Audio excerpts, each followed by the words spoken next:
जहां भी जाता हूँ कहते हैं चंबल के इलाके से आए, डाकुओं के इलाके से आए।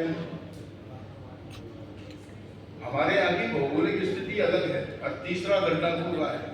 मैं दूसरे नंबर के घर से निकला, लेकिन मैं आपको एक विस्फोटक हास्य कवि पहुंचाना चाहता हूं, जो विषय के माध्यम से, कंटेंट के माध्यम से आप सभी के दिलों तक अपने हस्ताक्षर करेगा। आवाज देता हूं बाराबंकी लखनऊ से पधारे हुए देश के सुनाम धन्य रचनाकार भाई विकास गोखल को जोरदार तालियों से आप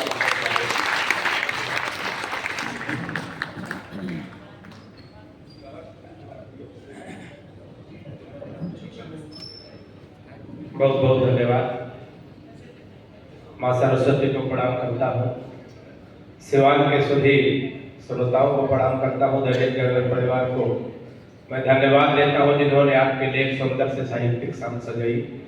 हमारे मंच का बहुत ही श्रेष्ठ संचालन कर रहे, जो संचालन का दायित्व भी निभा रहे हैं और आज के अध्यक्ष भी हैं, परमादरणीय तेज नारायण दद्दू। एक बार जोरदार तालियां बजा के मुझे आदेशित करिए। हमारे न्यायिक अधिकारियों की उपस्थिति है। सर, हम जब से आए हैं, आप जौनपुर के, हम बाराबंकी के हैं। ये लोग हमें बौखल बौखल कह रहे हैं। अब बताओ, आप बैठे हो, कोई बाहर आके हमें बौखल कह जाए।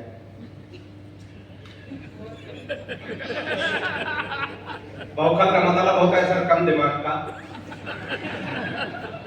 ये जो हंस रहे हैं हमारी बिरादरी के हैं। हमें लगा था बाराबंकी में बौखल होते, सिवान में भी होते हैं। बौखल का मतलब होता है सर कम दिमाग का। हमारी कविता में आपका दिमाग बिल्कुल नहीं लगाना है, क्योंकि हमारे खुद इतना दिमाग नहीं कि हम कविता में लगाएं। हमारी कविता बिल्कुल तुरंत लगाओ, तुरंत आराम, बिल्कुल झंडू में। एक बार तालियां बजाओ, बिल्कुल सबके ज्यादा देर तक आपको नहीं खाऊंगा। तो पता नहीं ये बात जो कह रहे थे सर सही बात है। हमारे घर में भी हम लोग कवि सम्मेलन में जाते, बिल्कुल 20 मिनट गाते। हमारे घर में भी सब साथ चलता। हम अपने घर से चले तो हमारी पत्नी ने कहा जान कहाँ जा रहे हो? तो हमने कहा 20 वर्ष हो गए, जीवन काल में पहली बार जान कह रही हो, अच्छा लग रहा।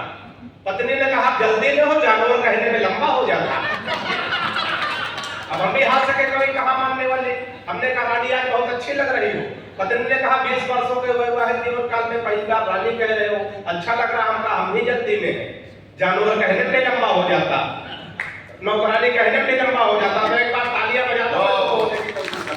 देखिए कभी सम्मेलन में आप कहेंगे आशीर्वाद दो, ताली बजाओ, ताली बजाओ। कभी सम्मेलन में 3 लोगों की जिम्मेदारी होती। दैनिक जागरण परिवार ने सब अच्छे कवि बुलाए, सबसे बड़ी जिम्मेदारी संचालक महोदय की होती। तेज नारायण शर्मा जी देश दुनिया के बड़े संचालक हैं, एक बार जोरदार तालियां इनके लिए बजाएं। दूसरे सबसे बड़ी जिम्मेदारी होती है अन्य कवियों की। दैनिक जागरण परिवार ने सब अच्छे कवि बुलाए, सर हमको छोड़ करके हम अकेले वोकल हैं। तीसरी सबसे बड़ी जिम्मेदारी आपकी होती है। अगर एक की जिम्मेदारी कम हुई तो कभी सम्मेलन जमने वाला नहीं। अभी हम छपरा की तरफ से सुबह सिवान की तरफ चला रहे हैं, सड़क के किनारे किनारे हमने देखा सड़क के किनारे किनारे का गड्ढा खोद रहा, दूसरा मिट्टी डाल रहा। हम रुक गए, कहा भाई साहब कौन सा कार्यक्रम चल रहा है? कहा ये गड्ढा खोद रहा, दूसरा मिट्टी डाल रहा, मतलब कोई नहीं। उसने कहा तुम बौखल नहीं समझोगे, ये वन विभाग की तरफ से वृक्षारोपण का कार्यक्रम चल रहा, जिसमें 3 लोगों की ड्यूटी लगाई गई थी। एक आदमी गड्ढा खोदेगा, दूसरा पेड़ रखेगा, तीसरा मिट्टी डालेगा। जो पेड़ रखने वाला है छुट्टी पर है, हम लोग अपना काम कर रहे हैं।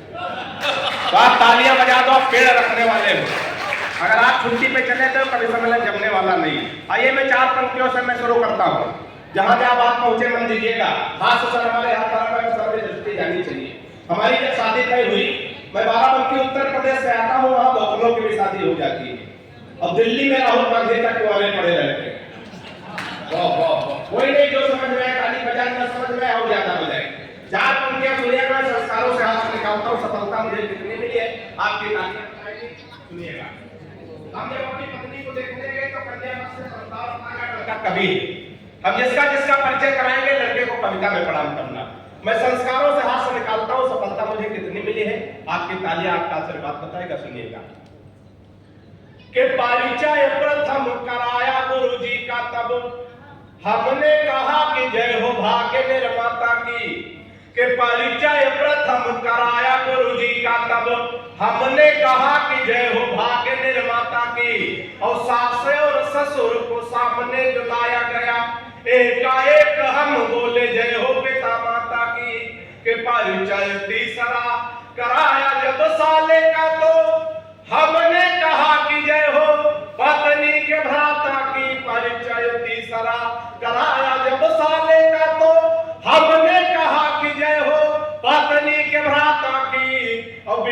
दिखा के बोले गऊ जैसी बेटी मेरी, हमने कहा कि जय बोलो गौ माता। तालियां बढ़िया बजानी चाहिए। पहला कभी तो जमाने की जिम्मेदारी आपकी है। अगर आप कमजोर हो गए तो मैं कमजोर पड़ जाऊंगा। चार पंक्तियों और सुनिएगा, सब हम लोग विसंगतियों से हाथ से निकालते हैं। अगर हम किसी मरीज को भी देखने जाए वहां सकारात्मक दृष्टि लेके जाए, ना कि हम मुंह लटका के बैठे।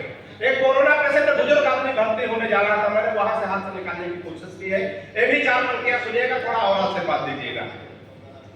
कि हाथ जोड़ डॉक्टर से बोल पड़ा है मरीज, आप मेरे सपने हसीन कर दीजिए।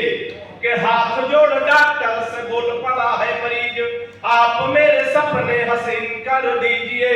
और जीवन हमारा यह नीरस सा हो गया है, इसे थोड़ा मीठा नमकीन कर दीजिए।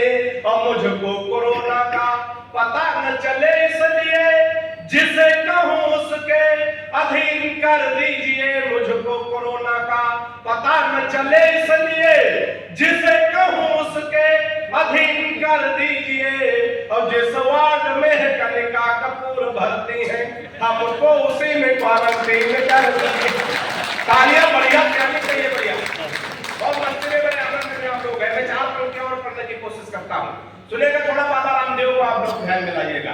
हालांकि भाई साहब हम तो आजकल बाबा रामदेव से बहुत परेशान इसलिए कि हमारी पत्नी बहुत काली है, बिल्कुल काला काला जामुन समझो। अच्छा, हमारी पत्नी काली हो, पत्नी ही हमारा धन है। बाबा रामदेव कह रहे हैं काला धन वापस करो। लेकिन हम तैयार हो गए, बाबा बड़े होगा, चार हित की बात मान ले वापस कर दो। लेकिन बाबा बड़ा होशियार आदमी, तुरंत दूसरा सवाल किया, काले धन को सार्वजनिक करो। कोई नहीं, 15 दिन का टाइम है, कल 12 बजे रात में समझ में आ जाए। आप खड़े होकर ताली बजाने लगे। चार पंक्तियां बाबा को ध्यान में रखे, थोड़ा और आनंद ले। कि बाबा रामदेव बोले बूढ़ों को शिकायत है, हम बाबा जी का च्यवनप्राश नहीं खाएंगे। कि बाबा रामदेव बोले बूढ़ों को शिकायत है, हम बाबा जी का च्यवनप्राश नहीं खाएंगे। और साल भर हो गया मंगाते और खाते हुए, लाभ तो नहीं हुआ है, अब न मंगाएंगे। कि मैंने कहा बाबा एक बदलाव कर देखो। हमारे सलाह अगर बाबा के लिए उचित बैठ जाए तो दोनों हाथ उठा के तालियों का महोत्सव का आनंद लेना। कि मैंने कहा बाबा एक बदलाव कर देखो, वही बूढ़े फिर दौड़ दौड़ कर आएंगे।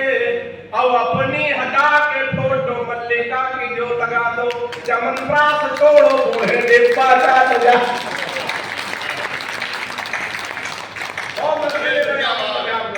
प्यार मोहब्बत की तमाम बातें सर मंचों से माइक से होती हैं, लेकिन माइक तक होती है, हकीकत में है कुछ नहीं। हम लोग कहां प्यार मोहब्बत के नाम पे धोखा खाते हैं।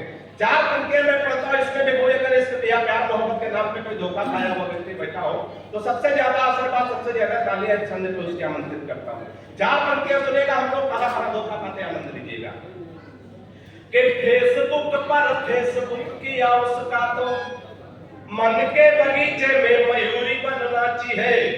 कि फेसबुक पर फेसबुक किया उसका तो मन के बगीचे में मयूरी बनना चाहिए। और प्रोफाइल में पढ़ी लिखी थी पटना में, और जॉब की जगह डाली झारखंड रांची है। प्रोफाइल में पढ़ी लिखी थी पटना में, और जॉब की जगह डाली झारखंड रांची है। और चैटिंग से बात जब धीरे धीरे आगे बढ़ी, इतनी बढ़ी कि टूटी प्रीत मेरी साची है। चैटिंग से बात जब धीरे धीरे आगे बढ़ी, इतनी बढ़ी कि टूटी प्रीत मेरी साची है। और 2.5 साल प्रेमिका समझ बात जिससे की बाद में पता चला पड़ोस वाली चाची। तालियां बढ़िया जानी चाहिए। बहुत मस्ती में बड़े आनंद में आप लोग हैं। चार पंक्तियां सुनिएगा, और हम लोग कहां प्यार मोहब्बत के नाम पे धोखा खाते हैं। ये भी चार पंक्तियां सुनिएगा। भाई साहब कहां जा रहे हैं? हटो, बैठो। अरे बैठो, इतना भी बहुत नहीं है, पढ़े आप चले जाओ। जो करना यही करो, कहां जाओ? एक बार तालियां बजाओ भाई साहब। थोड़ी देर में 10-5 मिनट कभी बीच बीच में आश्चर्य किरण जोर मारती तो जाना पड़ता। हालांकि वो सोता बड़े होशियार होते, बैठे बैठे वही नहीं डाल लेते। एक बार ऐसे कभी सम्मेलन चल रहा था, श्रोता के मुंह में पानी की पीक भर गई। उसने आगे वाले श्रोता से पूछा, भाई साहब कहां थूक देंगे? तो उसने कहा अपने आगे वाले श्रोता की सदरी की जेब में थूक। कहा अगर जान गया, कहा कैसे जाने? कहा हम तुम्हारी जेब में 3 बार फूके तुम याद लाए, तो एक बार तालियां बजा दो भाई। बढ़िया है, याद करके सुनिएगा, जहां जहां बात करके थोड़ा सुन लीजिएगा कि प्रेमी प्रेमिका को जोर जोर से था कूट रहा, शायद घर उठा उसकी ही किसी चाल से, कि प्रेमी प्रेमिका को जोर जोर से था कूट रहा, शायद घर उठा उसकी ही किसी चाल से। और मैंने कहा आप इसे बेवजह कूट रहे, कुछ नहीं मिलता है झगड़ा दवाल से, कि उसने कहा कि हट जाइए जनाब आप, आज से कोई छुड़ा सकता नकाल से। उसने कहा कि हट जाइए जनाब आप, आज से कोई छुड़ा सकता नकाल से। और फोन का रिचार्ज हमसे कराती कल मुही, रात रात बात करती है रामलाल से। और मस्ती में बड़े आनंद में आप लोग हैं। 4 पंक्तियां और संगतियों से हाथ से सुनिएगा। बहुत सारे लोग से हम लोग कभी लोग एक दूसरे को मिलते हैं तो कहते हैं दादा आपको अगले कवि सम्मेलन में बुलाने वाले हैं, लेकिन बुलाते नहीं। 4 पंक्तियां मैंने वहां से यहाँ से निकालने की कोशिश की, बिल्कुल नया ताजा छंद है। एक बार तालियां बजा के मुझे आदेशित कर दिए तो